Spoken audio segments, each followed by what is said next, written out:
Hey, what's good, y'all? Welcome back to my channel. And today we're back with another tier list. This time it's going to be about Epic Universe's 11 attractions that's going to open with the park. They recently lifted the media restriction, and now everybody and their mother is posting about Epic Universe. And I'm trying my damnness not to get spoiled and watch too much of what's going on.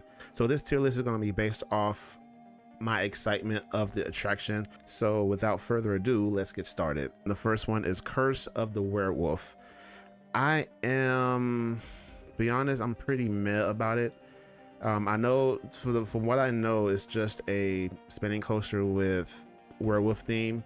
I don't know how well they'll do this in Dark Universe, but at least at first glance, it's not something that I'm terribly excited about. But you know, I'll definitely give it a look and see if it's, you know, good or not. Of course, it's a roller coaster. I'm going to get that credit regardless. So yeah, it's right now is at meh, but my expectations could be completely different. All right, the second attraction is Constellation Carousel, which is going to be in the main portal, Celestial Park. And honestly, I'm pretty intrigued with this because I've never seen a carousel look and operate it the way it does. It looks very otherworldly, excuse me.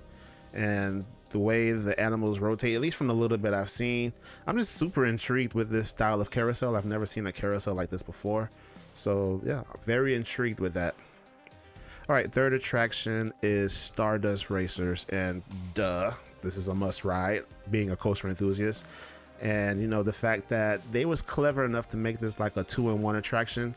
A lot of people are saying that this ride is better than Velocicoaster, and I mean, I can see it being on like people's top list, but honestly, I don't see this ride or both rides, you know, better than Velocicoaster. I feel like they may be equally good because, you know, Velocicoaster has their own like focus. They're like a more all-around coaster with balanced elements. This one, I feel like it's more airtime focused. So I don't know.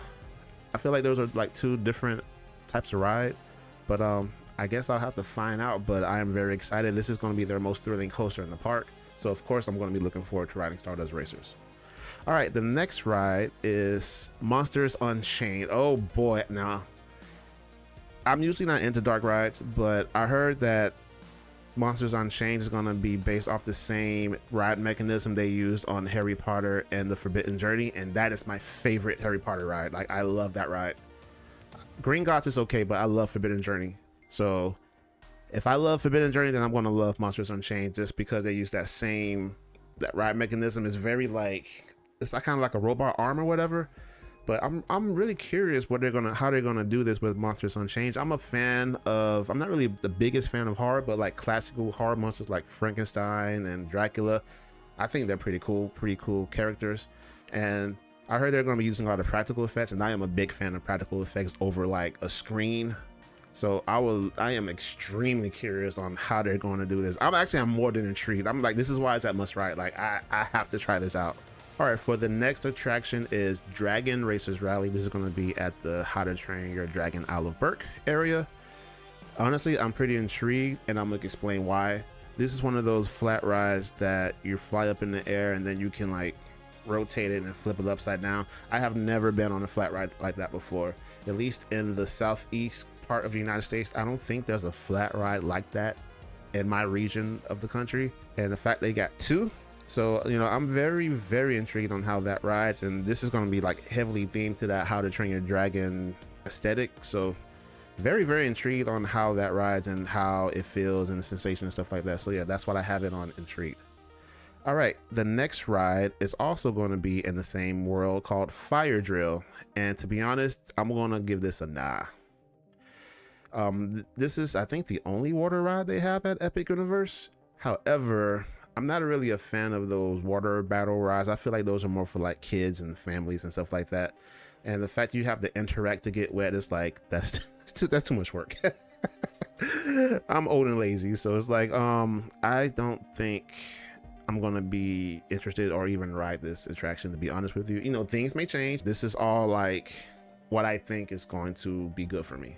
But yeah, I don't think I'm going to be riding that ride at all. So the next attraction is going to be Hiccups Wing Gliders, and I'm going to put this in intrigue. This is an Intamin family coaster, if I'm not mistaken. And this is going to be my first time riding an actual family coaster. I do not consider Hagrid's like a traditional family coaster. I feel like it's a little bit more intense. I feel like Hagrid's is more of a thrill family ride than an actual like traditional family coaster, similar to like Big Bear Mountain over at Dollywood. I'm comparing Hiccup Gliders to that more than Hagrid, because I feel like Hagrid is just a little bit more intense than your typical family coaster. But I'm very intrigued on how Intamin does a actual family coaster. I've experienced B&Ms, I've experienced Vekomas, so now I'm curious to see how Intamin does a traditional family coaster or a traditional launch family coaster. So yeah, very intrigued with that one. All right, the next attraction is going to be Minecart Madness. This is going to be in the Super Nintendo world. Part of me is intrigued, but part of me is like, this is probably going to be a one and done. I'm going to go with my gut feeling and put this as one and done. I feel like I'm not going to be interested in riding this after one time for a couple of reasons.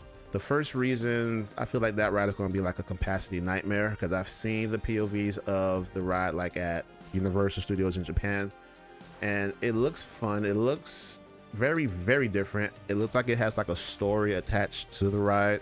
So something that, you know, I like story in rides, so I like that much. But as far as like the ride, and I heard that it's a bit rough, that arm connected to the actual car, I feel like it's not going to be as, I guess, stable and smooth. But then again, it's a minecart ride, so I guess it's not supposed to be smooth technically. I guess that's part of the design. But as far as that, I don't think I'm going to be that interested in riding multiple times. I feel like maybe that one ride and then it's like, okay, yeah, I'm done with it. The next attraction is Mario Kart Bowser's Challenge. This is going to be an augmented reality ride where you have these like AR glasses, and you're supposed to see the stuff going on in the glasses while still viewing the real world.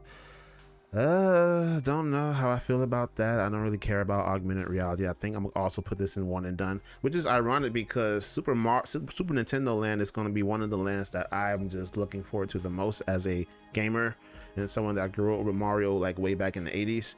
The attractions themselves feel like they're going to be more geared towards the kids. This is why I'm kind of like one and done, because I feel like the Mario World is going to be more like a, I guess, kid-friendly area more than, people like me who actually grow up. I mean, I'm still going to enjoy it, and I know they got like the power band stuff like that. I'm still going to enjoy the land itself, but like the attractions within the land, I'm probably not going to care too much, if that makes sense. The next attraction is going to be Harry Potter and the Battle of the Ministry of Magic, and I guess I'm a bit intrigued on this. I guess this next Harry Potter adventure.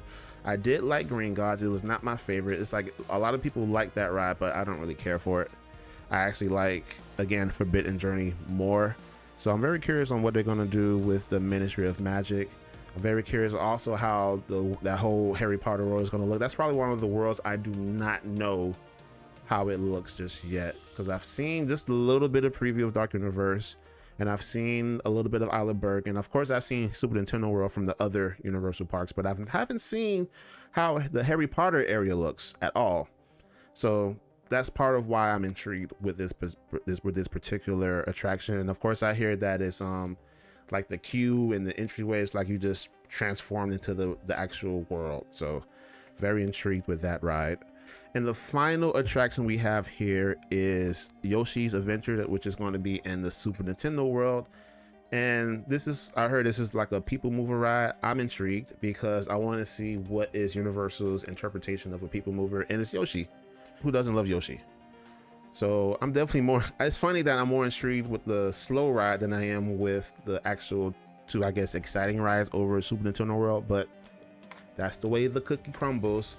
And I am definitely intrigued on a nice, again, I am old, so it's like, I'm gonna get tired, and maybe riding on the back of a Yoshi is gonna make me relax me and stuff like that. So we will see. I think after I do Epic Universe, whenever that is, sometime this year, I'm gonna do another tier list and rank what I think was good or whatnot. These are my rankings of the 11 attractions that's going to open at Epic Universe.